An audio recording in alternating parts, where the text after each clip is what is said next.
I talk a lot about self-care, but what about the care of your relationship? How are you putting time aside to nurture your relationship and make sure that you're giving it everything that it needs? It's really difficult, especially if you are a business owner, if you're self-employed, or maybe if you just, the hours that you put into your career just take up so much time.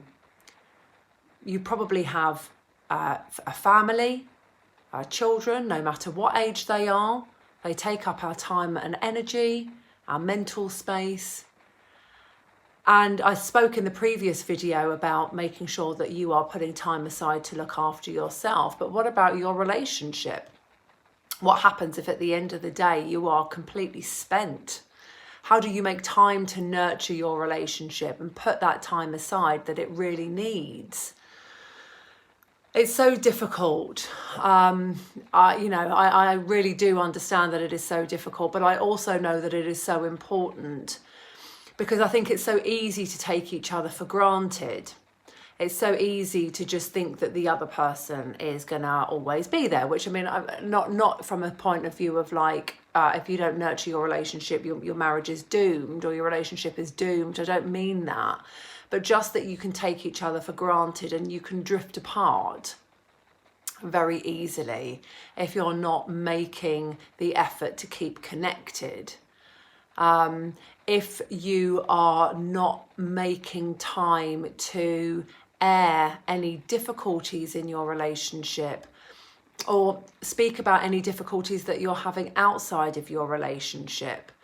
The worst thing in the world that can happen to a relationship, well, probably not the worst thing in the world that can happen to a relationship, because loads of bad things can happen, but one of the worst things that can happen to a relationship is that resentment sets in. And once resentment sets in, whatever the reason for it, that becomes then really hard work, because then you've got to start really unpicking all of that. You've got to start unpicking what the root cause of the resentment is, how that behavior has manifested in your relationship, what it symbolizes to you individually, to both of you individually, as well as what it symbolizes in your relationship. And it can get quite complicated.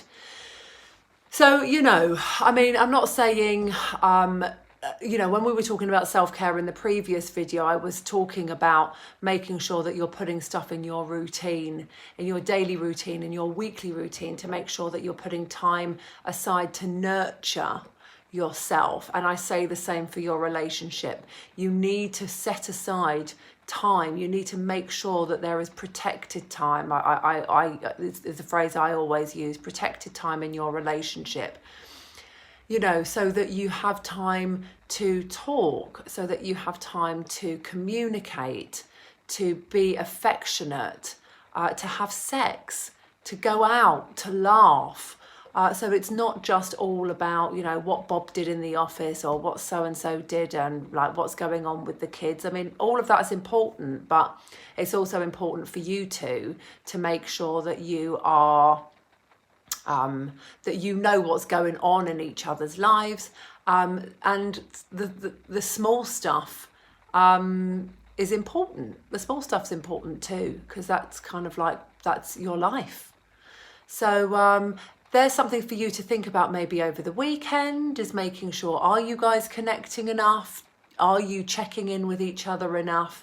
And if not, when are you going to do it?